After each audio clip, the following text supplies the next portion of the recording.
Okay, so gotta say, some deep dives we get are like kind of like opening a history book, Yeah. you know?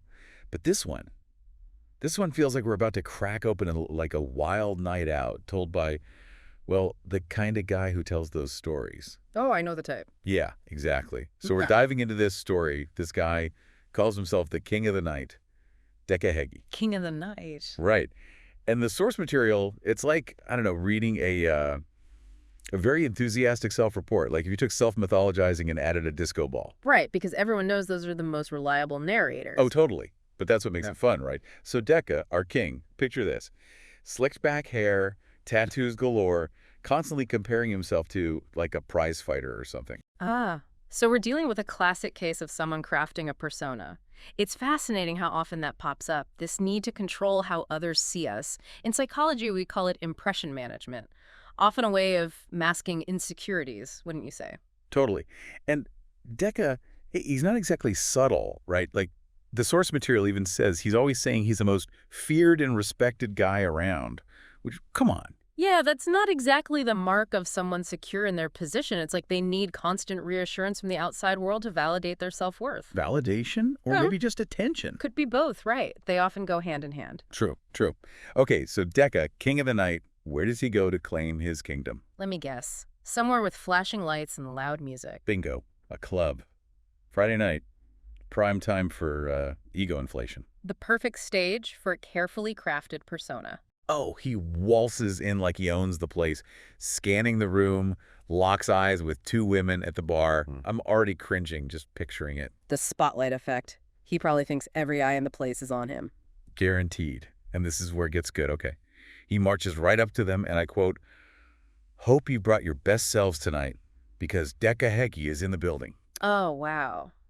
That's a choice. I'm actually curious to know what their reaction was. Right. Surprisingly, they weren't immediately turned off. The source material actually says they were more amused than anything. Like maybe they've seen this act before. Maybe they recognized the insecurity lurking beneath the bravado. Or maybe they just had a good sense of humor about it. It's a survival tactic in those situations. So Decca, ever the gentleman, buys them drinks. And this is where it gets interesting. Because he starts telling stories. Ah, yes, the stories. This is where the self-mythologizing really comes out to play. Oh, absolutely. It's like suddenly he's the most interesting man in the world, right? Yeah. Full of daring escapes, impossible feats of strength. He's practically a superhero in his own mind. And the alcohol probably isn't helping keep those stories grounded in reality. Oh, for sure. But here's the thing. Does he believe it, or is it all just like performance art? It's a good question. It's like when people exaggerate stories to impress a date.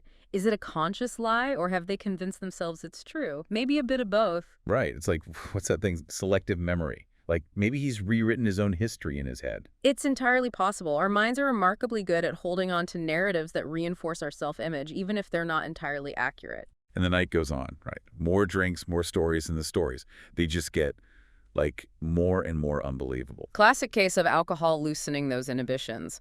What starts as embellishment turns into, well, full-blown fiction. Oh, yeah. It's like he's competing in some kind of, I don't know, most outrageous tale contest.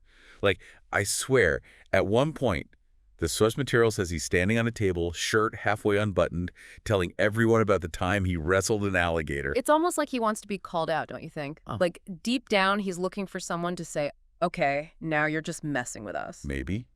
Or maybe he's just so caught up in his own performance that he can't tell the difference anymore. That's the danger of relying on external validation, isn't it? You lose sight of what's real, what actually matters. And speaking of seeing through things, the women he's with, yeah, they're on to him. They're not buying the act. Not for a second. The source material actually uses the phrase more bravado than brains to describe their take on Decca. Ouch. But also accurate. There's a difference between confidence and arrogance, you know? True confidence doesn't need all that noise. Right. It's like the louder someone proclaims their greatness, the less likely they are to actually be great. Exactly. It's like that saying, empty vessels make the most noise. Okay, I love that. Stealing that one. But anyway, so Decca, oblivious as ever, he's misinterpreting all of this, right? He thinks they're laughing with him, not at him. The ego, it's a master of delusion. Tell me about it. And it gets better. So the night's winding down, and what does our king of the night do? Don't tell me. He invites them back to his castle. Close. His lion's den, as he calls it. Like, seriously, who talks like that? Someone who's really leaning into that whole alpha male fantasy. Oh, 100%. And of course, the women politely decline, which he somehow interprets as them playing hard to get. Denial, a powerful drug. So the night ends, right?